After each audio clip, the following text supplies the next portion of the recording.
Welcome everybody, and we'll just give it a moment and then get into it. About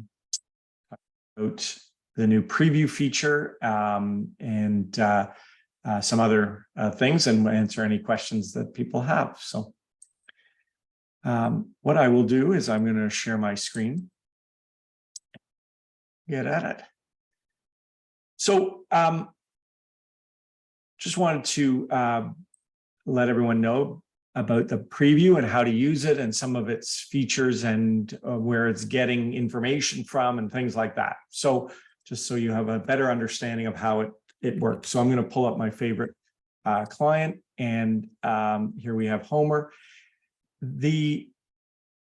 Here on the right, top right, is your preview button.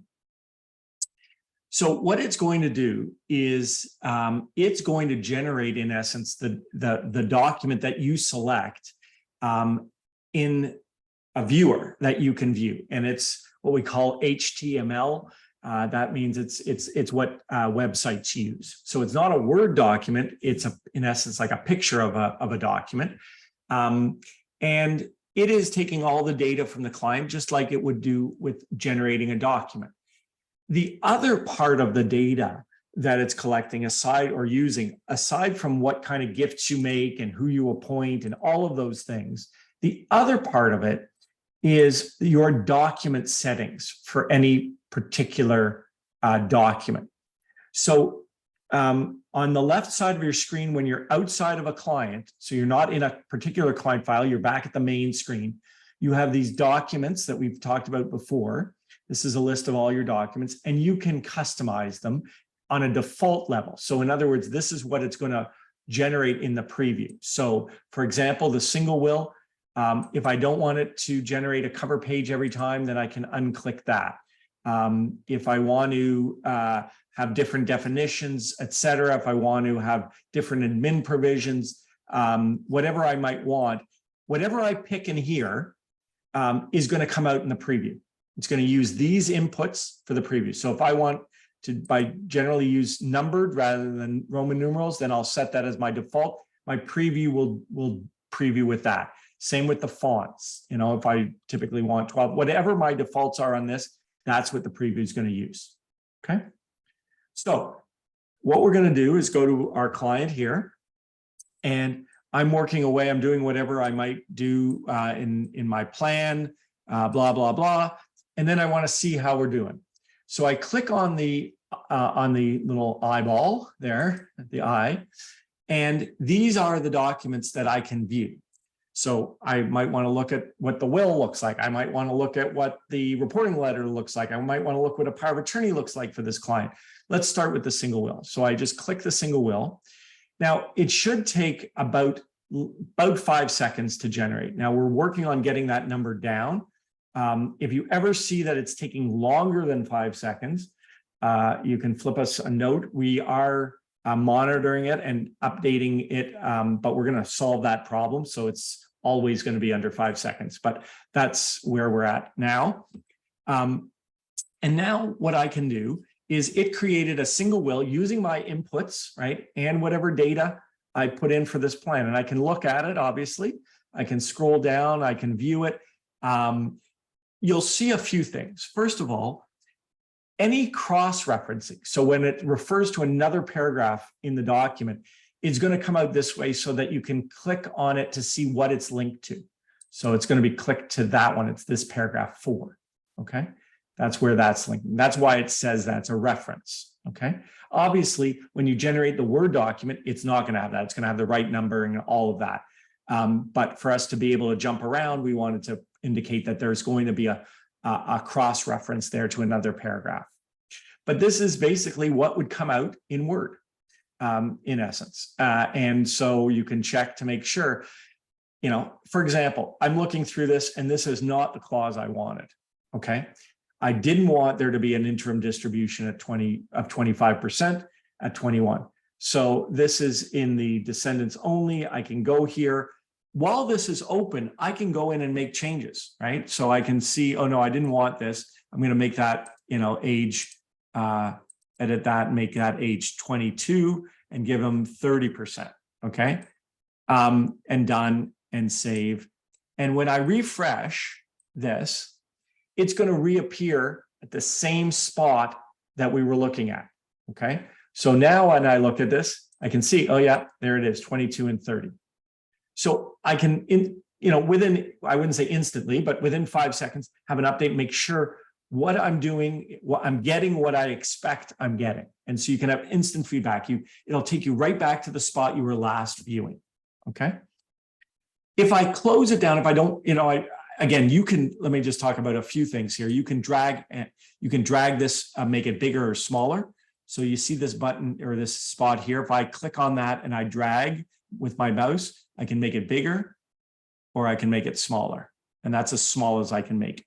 So you can do whatever you want because you can still actively work on your planning in here. I can add a cash gift here to Bart. I can do all that stuff, even with the preview open. Okay. And then I could just update it and just click on that update button. That's this refresh button here. And it's going to incorporate any changes that I've just made. Okay. So that's the idea. And we're working to get that refresh as fast as possible. But again, it's taking under 5 seconds. It should take under 5 seconds. If I don't want this on the screen anymore. I've made it as small as I want. And I don't want this being viewed because let's say you're doing it live with the client, probably don't want them to see that it's generating the document. So we can just click on the X button. That basically, all that does is it hides it. If I then reopen it, it's back to what I was just looking at. So it doesn't close down the whole thing. It just kind of minimizes it or hides it. And then you can reopen it. Okay. So I'm kind of using this, live. Before I generate the document, I want to make sure that, I'm getting what I want. I didn't forget to put in my clause or whatever provisions or whatever. Basically, but do all your checking before you generate is just faster. You can, of course, generate as much as you want and do it the old way, but it's just so much more efficient to do it this way. And of course, you can see all, that's what it is in a single will. Now I want to see what it would look like in a short will. Okay, well, now you see the font's different because I have different fonts as my default for a short will. But now I can see what it's going to look like in a short will version, right? And I can do it in multiple wills, and I can do, powers of attorney, and those kinds of things. So it's going to work that way. And again, if you don't want it on the screen, just hide it and go from there. So would love to hear. So that's our first version of this viewer. Where, as you know, what we do, we're constantly improving it, and so you're going to see different features like the ability at this stage to change some of your inputs and things like that you would do in the default side. So we're making that more user-friendly. We're also building in a search function. So if I'm generating a POA or I'm looking at a POA and I want to find where's that litigation guardian clause, obviously I can scroll down, but I can also do, just like you would do in any browser, if you do Control F5, Control F, and I don't know, Michaela, what it is on a Mac. Maybe you can jump in, but Control F on a PC, and I type in, guardian, it's going to find that clause. So it shows me that there's two spots for that in here. If I was doing, attorney, it's going to find every place for attorney. So that's basically how you can, until we have a full search feature, it's going to search it that way. And, I want to go to the litigation guardian clause, here it is, right? So that's a shortcut for using the search feature with it open. On a Mac, Jordy, it's just Command F. Sorry? On a Mac, it's just Command F. Command F on a Mac. There you go. Thanks, Michaela. The voice is coming back slightly. Slowly. Yeah, good. So that's that. And I hope that you will give us feedback on it. Like I said, this to me was a very important feature because we were asking our users to sort of take a leap of faith. If I click on children and I put, lottery, what's going to come up. Now you can kind of within 5 seconds know exactly what's going to come up and see, oh no, that's not what I want. Go back, change it. Is this what I want? Yes, great. So that's the idea. As we continue to make it more and more kind of user friendly on that front. I'll open the floor to questions because there's not that much else to show you about it. But I'd love to hear if if there are any questions, or we can move on to another topic. But I did want to at least show you the workings, how it works. Anything that anybody had? All right. Hope you guys are using it. And like I said, we love any feedback. If you find that it's slow or that something's not working quite right, let us know. Because whenever, we test this stuff, but sometimes when there's 450 users using it all at once, we tend to see different experiences. So, so know that we're on it. So that's really all I had. So, yeah.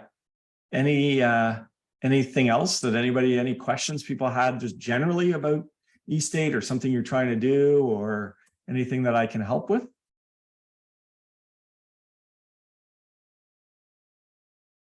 Well, gonna have an early lunch then. A couple of things. I think Ian, I think Ian's here, and Thursday we're doing our part 2 of multiple wills. So hope that you guys can join us for that. And then happy to talk about other topics next week if anybody's got something that they want to go over. A feature that we have another feature coming out later this week. I say later this week, my dev team would kill me if I said that, but in the next 2 weeks, let's say then, where export a client from one law firm or one user to another. And so we're starting to get more and more financial advisors. And what they can do is gather some of the data for you, and then just ship the file over to you. And now you start with the file and the data and all of that in your portal, and you can help the client plan out their will. So we have that coming, like I said, in the next couple of weeks. So anything else before I adjourn for the day? All right. Well, thank you all. I hope you don't mind that we're ending early, but I'm happy to stay on if anybody's got any questions. So thanks, everybody. Have a good afternoon, and we'll hopefully see you guys on Thursday. Thanks, Michaela.